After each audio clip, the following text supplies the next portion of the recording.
Welcome to Lessons and Whispers inside the Teacher's Corner, where our goal is to inform, converse, and entertain on all things education. Today's episode, we're going to be talking about what the higher-ups are saying versus what we are hearing out in the community by many principals, teachers, and parents. Stay tuned for more.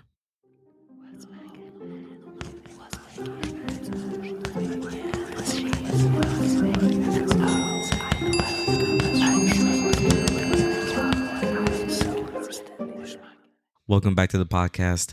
This is your host, Carlos, and my co-host, Mr. P. And today's going to be a fun one. I'm really excited to dive into the two different positions that we are hearing out in the community. I think a lot of people would agree there is a lot of mismatch here. But before we get into that, I just want to remind everybody that we are on Apple Podcast and Spotify. If you're curious to see if the podcast is on your podcast application of choice, just type in Lessons and Whispers, and there should be a mildly attractive man with a bag over his head right there, ready to go. That's us. And just letting you guys know. Also, don't forget to follow us on X at Whispers_20, where you can check up on what we're thinking about and updates on the podcast, as well as future polls. For example, the poll that we just did last week. Let's talk about the results because the results are in. Oh, I'm ready for this one. Oh my gosh. Okay. So for those of you that forgot last week's episode, gotta go listen to it. We're talking about Madison High School and the cell phone ban. So last week's poll was, do you agree with Madison High School's cell phone ban? All right, y'all. We have a whopping 4 votes on this one. 4 votes. That's 4 votes. Basically, That's double than last time. That's double. Yeah, so double last time. We're getting better. No, that's good shit. That's good shit. Okay. All right. Based on this, there was no votes for yes that they agree with the cell phone ban, and all 4 votes were for heck no. They don't agree with that. And I want to talk about that part because first off, I'm not blind. I saw what happened. Second, I forgot to vote, so I would have voted yes. So that should have been 1 for yes. But there was 1 for yes. Somebody had previously put yes for. They had checked yes. So there was technically before we checked it, it was 1 for yes and then 3 for heck no. And then I guess something happened. You think maybe their child goes to Madison? That way they switched it now? Maybe. That could be, definitely could be one of the reasons why. But that's what people are saying. People do not agree with that. And you know what's crazy? Nobody told me a solution. Shame. Shame. Just kidding. Oh my gosh. Always opinions, never solutions. Exactly. Always opinion, never solutions. And I was generally curious. I wanted to see what other people were going to do about that. But anyways, that was the poll, and those are those results. If you want to know about today's poll, you got to stay tuned to the end because that's where we're going to be revealing it. Let's jump into the episode. So, like I previously mentioned before, what higher-ups are saying is not matching with what I'm hearing. I don't know if you feel the same way, Mr. P. I think it's the same way. Right? It's very divided. Extremely divided. I feel like I'm being told one thing, and then next thing I'm hearing about other things. So it's really different. Exactly. And so I just want to run up real quick on what I'm hearing from the higher ups. Okay. And these are things you can find on X. You can find them on HISD's Facebook page and a whole bunch of other stuff. But basically they're saying that kids are learning. Well, I definitely hope so, but kids are learning good quality. They're getting good quality instruction. Disciplinary issues have decreased exponentially from what I've been hearing. And student performance has also increased. Teachers are happier, and teachers have a work-life balance. But on the opposition, Mr. P, what are we hearing on the other side? Well, according to the other side, we have that teachers are in anxiety bags. Okay. Teachers are leaving. A load of non-certified teachers are also leaving. Oh, yeah. Also, what was promised is not being delivered. It's a big one. They say it feels like a military-style school. And teachers who speak out are being terminated. I know. And that's what's going on right now. So I want to kind of address that very quickly. Now, with with everything that's going on right now, right? I want to say on the Facebook page, there is a lot of teachers. There was that woman's name on there. Goodness gracious, how did I already forget her name? Oh, do you remember the name? I feel like we talked about it last time. We talked about it. Oh, here it is. Her name was Michelle Williams. Okay. You remember Michelle Williams? Don't remember at all. You know, I'm confused with another black woman. Okay, you know what? Never mind. Like, damn it. I thought it was that one. Anyways, the point is, a lot of teachers that warned other teachers that were trying to like rush into these NES schools for the money are like coming out and saying like, basically all these negative things that are happening is because of you, because y'all decided to take the money. Okay. They basically own you. Now, with that being said, I think I have a few theories of what's really going on here. Okay. What's really going on. Because it's just not matching. It's not matching up anywhere. Mm-hmm. How is it that what Mike Miles and Mike Morath and all the higher ups are saying? I mean, you know those principals that are kissing ass right now. Like they're just principals kissing ass right now on like what's going on in NES schools. And I think they're even putting out. They just put out one where Mike Miles was touring a school. I forgot what was the name, Shaley School, elementary school. But anyway, they just put that out and it looks beautiful. I want to cover that on the next episode. Mm-hmm. But basically, we're seeing this very beautiful picture that's being painted, and that's not what I'm hearing here. Okay. Now, I have a theory. My first theory is this. Actually, I want you to cover the first theory. Okay. So, first theory is that we have it based on seasoned teachers versus non-certified teachers, right? Mm-hmm. So we're saying that teachers who know principals in NES schools noted about half of the teachers leaving, most of which are non-certified teachers. Yes, and from my school, I have a lot of teacher friends who are familiar with other principals from other elementary schools and other teachers as well. So, and they were just saying that a lot of these non-certified teachers, like, they've had enough. Like, this is not the job for them, which, can you blame them? They never had any real training to begin with. So like that's true. And I can probably relate that to when COVID happened. Oh, yes. And teachers, brand new teachers coming into COVID teaching, a whole different system. Everybody was lost and everybody didn't know anything. And if you think about it, a lot of new teachers were having a hard time because first they didn't know about classroom management. They didn't know about any of these stuff just yet. They haven't had built up that experience. Exactly. And now you're going to go into teach into something that's brand new, which was the online world, right? Mm-hmm. Whereas our veteran teachers, they knew how to teach. They knew what teaching was. The only thing they really struggled was the online part. Yeah, right? that even for veteran teachers, that's what that's the vibe I'm getting from this. It's just like, hey, it's an NES thing. All these new things are coming out. Mm-hmm. And we have the veteran teachers, yeah, they're kind of struggling because it's the new education system. Right. Things are just being handled differently. Mm-hmm. But they get that experience and kind of know how to work around it. Whereas these new teachers or even non-certified teachers, they don't know what to do. No, I was definitely thinking about that as well, because when you look at a seasoned veteran teacher or just somebody who's been in the game for more than, like, I would say 5 years, you could look at these scripted lessons and you can pretty much be like, okay. I see what we're doing here, you know? Whereas somebody that's going in, they don't really understand what's really happening behind the scenes. Mm-hmm. Now, I'm not saying these scripted lessons are the best lessons. In fact, I want to be looking into those a little bit more moving forward. But that's just what I've been hearing a lot out there. And I've been seeing, especially on the Facebook teacher page for HISD, that one was a big one. And it reminds me of what that other post we talked about I think it was last week or the week before, where there was that Facebook post of a non-certified teacher who was anonymous, by the way. Mm-hmm. And he was here. They were expressing that remember, they were being told that, you know, they were being looked down on from other teachers and their admin, and that, like, you know, they shouldn't be getting paid the same, but like they were like, you know, it's a lot of work, we're all in this together kind of thing. And I'm seeing that, and I'm hearing that a lot of them are leaving because they're noticing, it's like, yeah, this isn't for us, right? It's definitely wild out there. But as opposed to what Mike Miles and the other higher ups are saying, I mean, you saw from last week's episode, Mike Morath went over there and visited these NES schools, and he was saying he was seeing some beautiful, amazing things happening in there. But like, Isn't it just the same as when principals come into your room and they need to rate you? Mm-hmm. Isn't that when your students act the best though? Because you already told them, hey, I'm going to have visitors. Most likely, some of us would tell them, hey, I'm going to have visitors. You be on your best.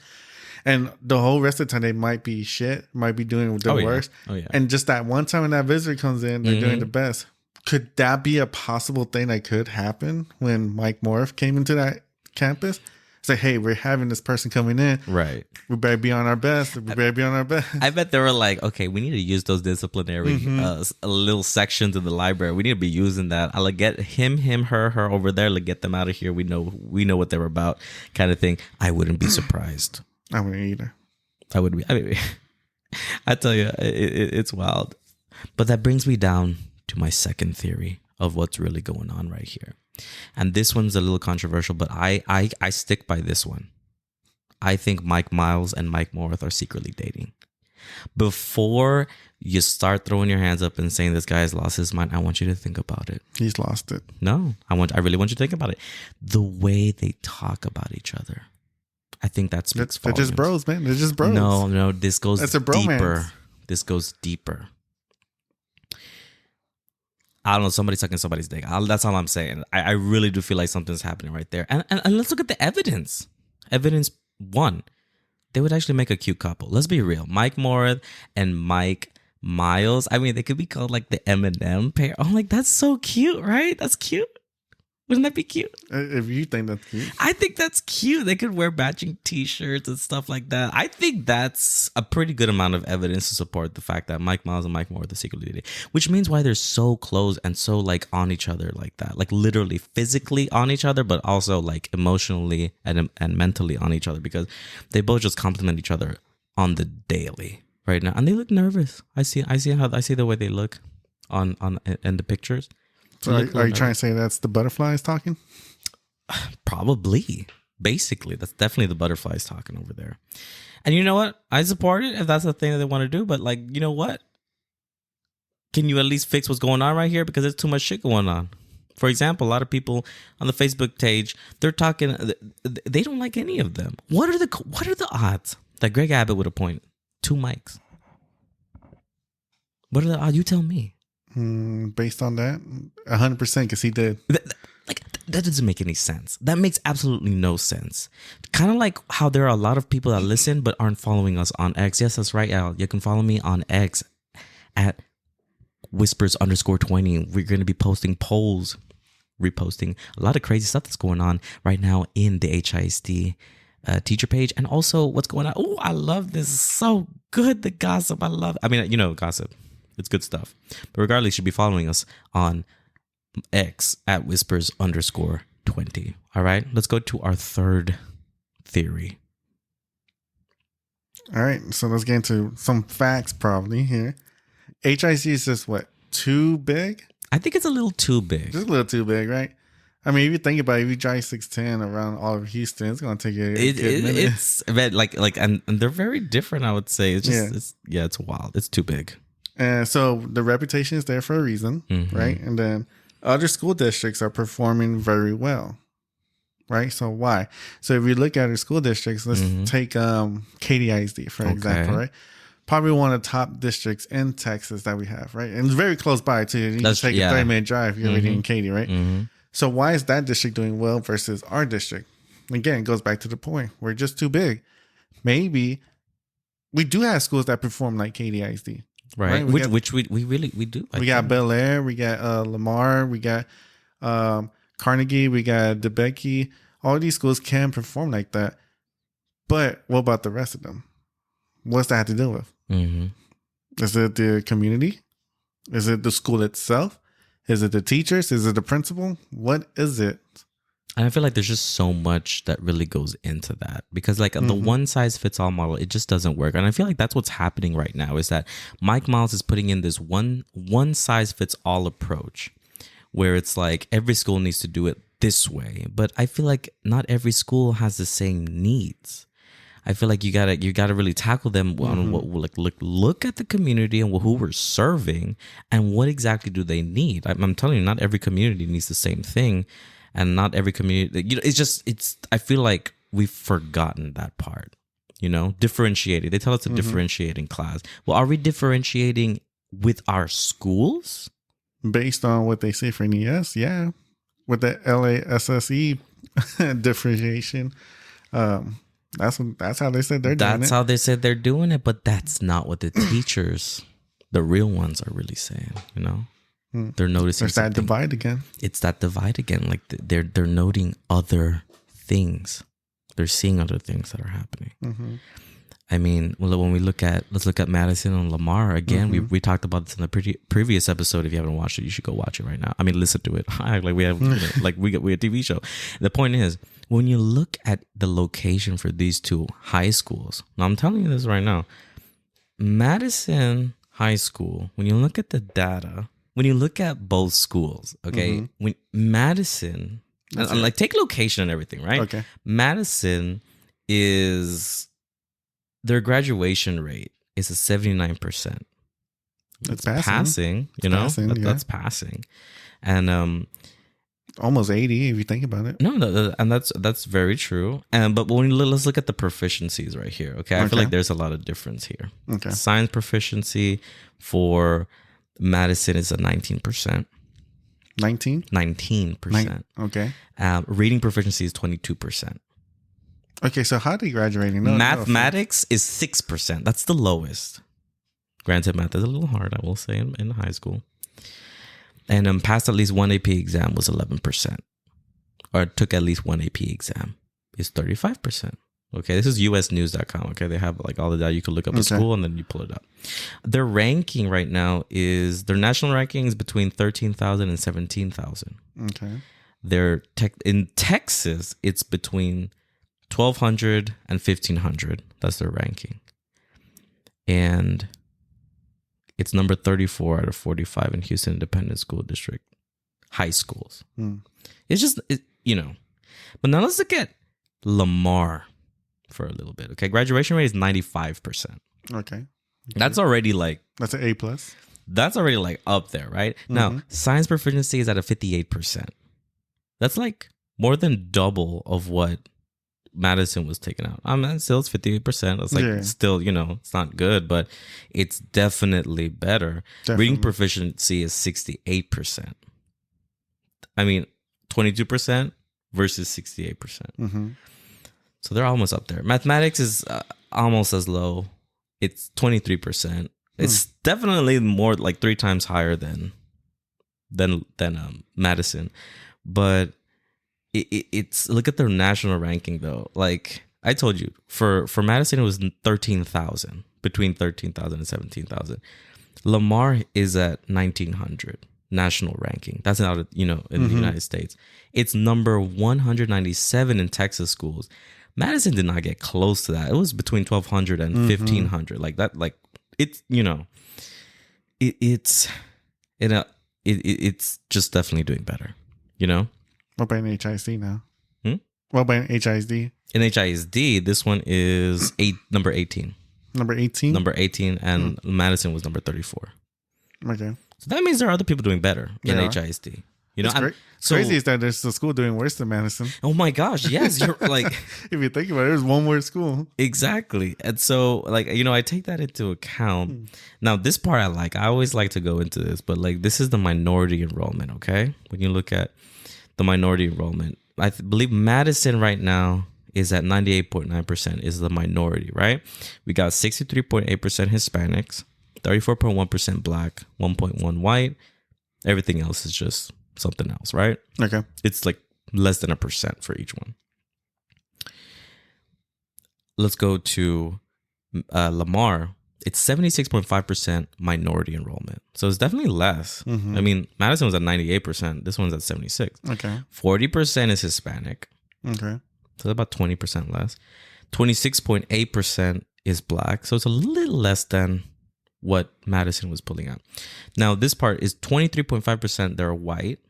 And in the Asian community, Madison was at 0.4. Asians right now is at least 5.4 in that one. And then, like I said before, it's like lower the other minorities, like other things. So that's also something to take into account. Like different communities One's by the zoo. One is run like a zoo. I'm messing with you. I'm terrible. No, but basically, no. It's just, and this goes back to that one size fits all. What is Lamar doing? I'm not saying they're perfect. They're not perfect by all means, but their community is different, and whatever they are doing over there is working. I would say there's no cell phone ban, even though those high schoolers, I'm pretty sure, use their cell phones like all the time. But why is it, again, Madison versus Lamar? There are these problems that are happening with both. And, I don't know what the solution would be, but I think it would help to look at those other schools and seeing what are they doing. Like maybe they have more at-home support, honestly. You think so? I think so. I think at-home support is a really big thing. No. I mean, a teacher can't do everything. They just cannot. They need that parent help. And when you look at what teachers are doing inside the classroom, a lot of it is parenting. We shouldn't be doing that, but that's part of the job as well. It's just really crazy what's going on out there. Oh man, I saw this beautiful clip on Facebook. Somebody posted it. I'm gonna share it for the next episode, but it was really good. Basically, a teacher, I think it was a movie, but it was like basically what teachers want to say to the parents. But no, I really do see that. I mean, you. Oh my gosh, your school. From what I remember, when you were teaching 5th grade, this is not high school, 5th graders. They were just crazy, man. And a lot of absent parents for my kids, a lot of students who just didn't get that at-home attention. Right. And like I even had one student who honestly slept the night at a park bench. Really? And came to school the next day wearing the same clothes. Oh my gosh. Wearing the same. I had noticed that he was wearing the same thing. And I asked him for real. I was like, hey, everything good? He's like, nah. I went and slept at a park bench last night because my mom kicked me out. Because he was, I don't know if you know about that, the whole little evil eye drawing and stuff like that. Apparently he had like a necklace and then he took it home and his mom like really cursed him out, threw it away and kicked him out because he had that. Oh my gosh. Mind you, 5th grader, right? So what is he, like 11, 12? Yeah. Yeah. So he was, he had a lot of not home support. He considered himself part of the LGBTQ community. So there was that fight that was going on as well. It was just a lot of things. Now, this kid still emails me actually. Okay. Yeah. And it seems like every time something goes bad with him now in middle school, he kind of emails me, gives me updates. He had to repeat 6th grade. Oh man. But now he did some stuff to get back to 7th grade. But he still talks about how he doesn't have the at-home support and things like that. But yeah, he still emails me. So I think he's emailing me because he's trying to get that attention that he's kind of looking for. Oh my gosh, that's heartbreaking. That's just really heartbreaking, honestly. Yeah. And my gosh, and I would say that's a lot, especially for the type of community that we both serve. I feel like that's a reoccurring theme. Is that at home there's not that support, and so when you come to school, like what's happening there, and which goes back to the needs of the community. What are they lacking? What can we do to support them? I'd say they're different in other communities. It's definitely a wild time, which makes me wonder. Here's a solution. I feel like maybe HISD being so large, maybe we need to cut it into sections. Like it needs to be cut into sections. Like I'm just saying, like, well, that's what we have the divisions for.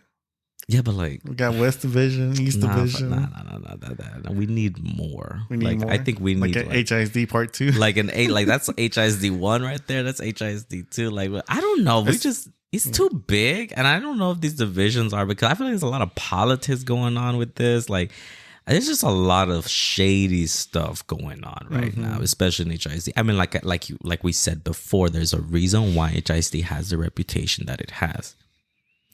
When was the last time? Was HISD ever considered a really good school district? I would say like a good school district. I would say no, because even when I went to HISD schools, which was a long time ago, I always heard that, they're going to be closing my school down because we're not performing well, right, or this school's not doing well. So they're really worried. I remember there was a big worry back then. We're talking about years ago, right? More than 10. That they were just scared. And I feel like they're even more scared right now with all this NES change and all that stuff. Which brings me to theory number 4. Another reason why I think things are going the way they are. I think Greg Abbott is secretly an abled person. Now listen to this. There's a reason why I'm saying this. Who in their right mind would hire Mike Miles? After his failure in Dallas ISD, I wouldn't say his track record is that great. Maybe 50, 60 years ago it would have been great. But right now as it stands, you've heard what happened in Dallas ISD. It was not good. The man left like 3 years into his contract. Things just weren't going well. Teachers, I'm just saying, it sounds a little bit like what's happening right now. Teachers were very upset of what was going on. Obviously, it's not like the same thing that he was doing in Dallas ISD. It's not the same thing that's happening here, but it's a lot of the same things that he's doing. And I think that Mike Miles found some dirt on Greg Abbott. And it could be, it could be that maybe Greg Abbott, like maybe he can walk. And Mike found out, and I was holding it against him. Who in the right mind would hire Mike? If not, if he had dirt on them. Think about it. It explains everything in a way of what's happening here. And it goes back to my second theory.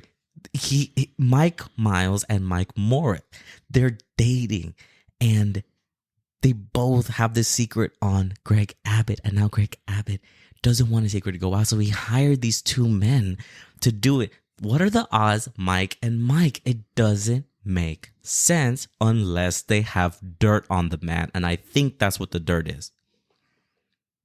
I mean, there could be more dirt, right? But I just feel like there's something there. I don't know. Like, how long are you going to play it, Greg? How long are you going to play it? What do you think? I think that's your theory, man. It's a good theory. It's pretty solid. You can run with that one if you want. It's a pretty good theory. It's a pretty good theory. Anyways, let's move on to the Facebook teacher group. Now, this one was a little interesting when you look into it. Let me know what you think, okay? Here is some data for you, okay? I saved this post right here. Apparently this is an email that people are getting right now, right? Okay. Here's the email. They were saying more than a third of employees who received HISD's intent to return survey have filled it out in just the first 3 days, okay? So 97% want to keep working in HISD next school year. That's not what I'm hearing. Okay, so from other teachers and principals. Which probably can match up to what you're hearing, right? Right. Because we're saying 1/3 of the teachers have filled it out, meaning 2/3 have not filled it out. Meaning these are the teachers that are thinking about not coming back. These are the teachers that are wanting to quit, wanting to retire, or anything like that.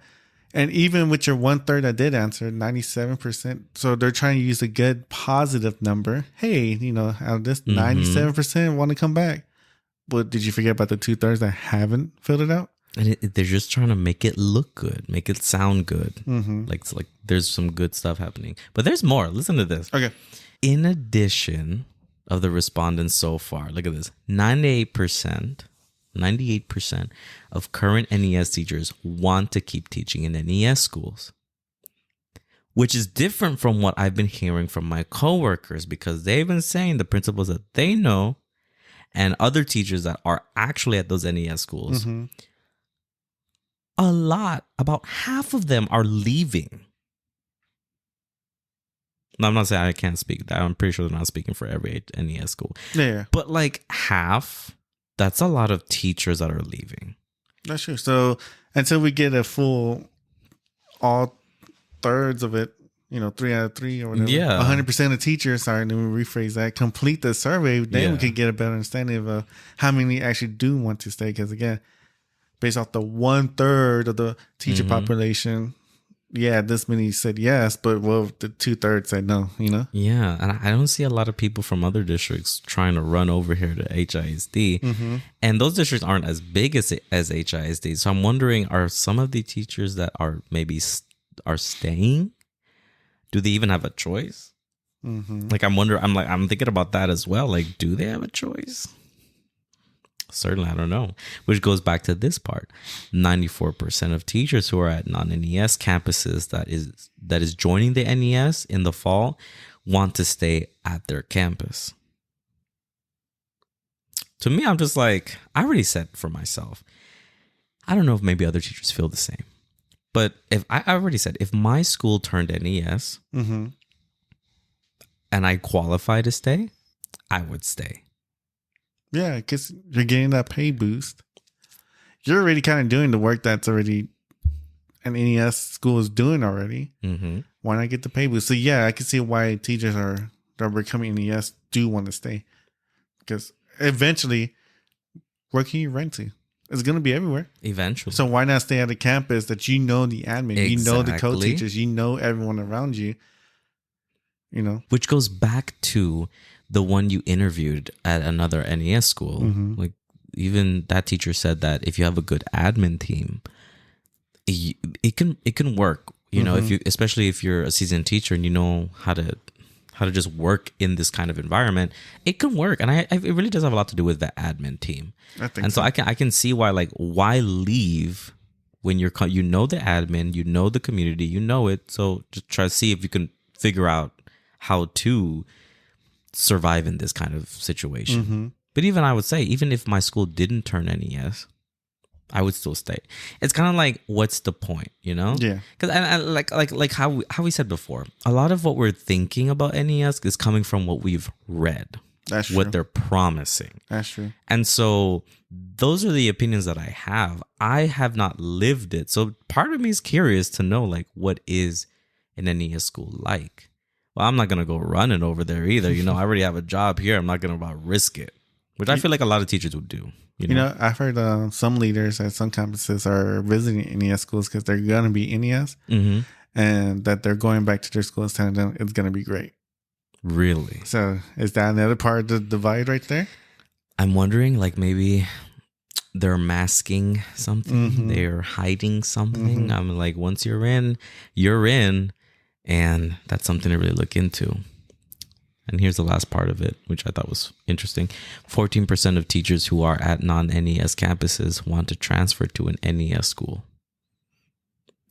That makes a little bit more sense. I mean, 14%, that's a small amount of teachers, I would say, that are and I feel like a lot of people are doing it. Either they're just wanting to figure out for themselves if this is good, or maybe it's like a money thing. I mean, you got to make that bag, you know?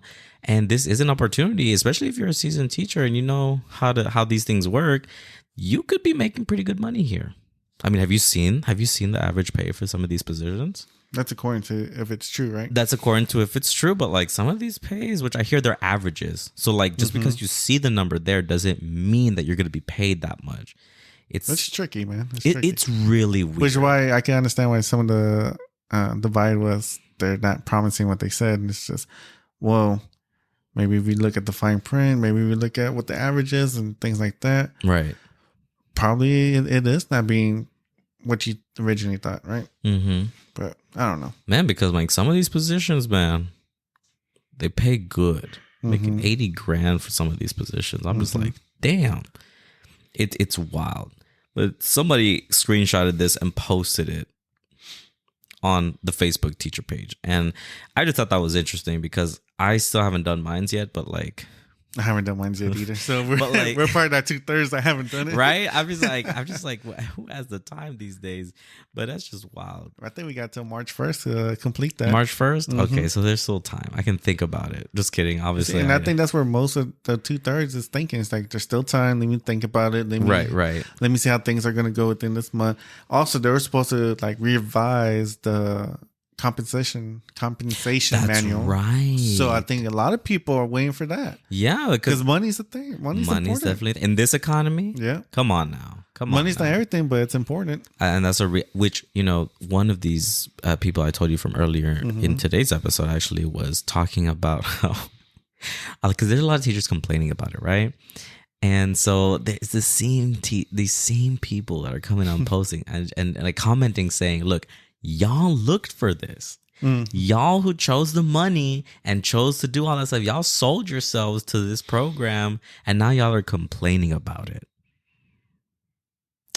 Which first off, okay, it was kind of like a honey trap if you really think about it. Like if that's the case, I mean, like they make it sound pretty and stuff, and it did sound pretty. I mean, the beginning of it, I was just remember we're like, oh, how awesome they make your lesson plans. You don't have to like really worry about it. I mean, when you think when somebody's making a lesson plan, you're assuming these are professionals who know how to lesson plan or whatever, right? That's like how I was thinking. I'm like, I don't think it's gonna be that bad, right? It's not what I'm hearing though. You know what they say when you assume things. That's true. This is why I make it a goal of mine, especially in my romantic life, to never assume anything. You have a romantic life? Bitch. I mean, not really, right? But like, I could. But I definitely ain't gonna be going in and assuming shit. That's one thing I ain't gonna be doing. But the point is, what higher ups are saying, what we're hearing in our communities are just not matching. It's just not matching. And it makes me wonder, how long is this going to be? Because, like I said, it hasn't even been a full year since the NES has been, or the new education system has been, been working in HISD. So I'm really curious to see what the data will show. Yeah. And I'm even wondering, would they even skew it a little bit to fit that? Because they have to show that this system is working. Which brings me back, I saw an X post where they were saying like, this system that Mike Miles, I already got confused because they're both Mike. I almost said Morath. That Mike Miles is doing is expensive. It sounds expensive. Pretty. Just looking at teacher pay. Oh. In a district. If that's the case, how come I didn't get this pay before? Exactly. So that's another thing. I'm like, excuse me, what's going on here in this economy? Right. Come on now. I hear a lot of teachers' pay are going to be going down next year. A lot of teachers are upset about that. But I don't know. We'll see about that. Like, the ones who are like have been in it for a while that are making like probably about 80 grand or so, like they're getting a pay cut. Like they're going back down a little bit. So it makes me wonder like what's really happening. And man, it's just exciting because we're living it. We're like living it. Like it's like, oh my gosh, like you would not think. I don't know. Which is something that, if you are interested, you definitely got to follow us on X. Definitely. And you definitely got to follow us on the podcast. You got to listen and share it to people that are also wanting to know what's going on right now in Houston ISD. Because like I said, we're two teachers living it. We are living it. Living and breathing in this toxic military style work environment. Well, not yet officially, right? Not but yet, like, right? But which brings us to our poll.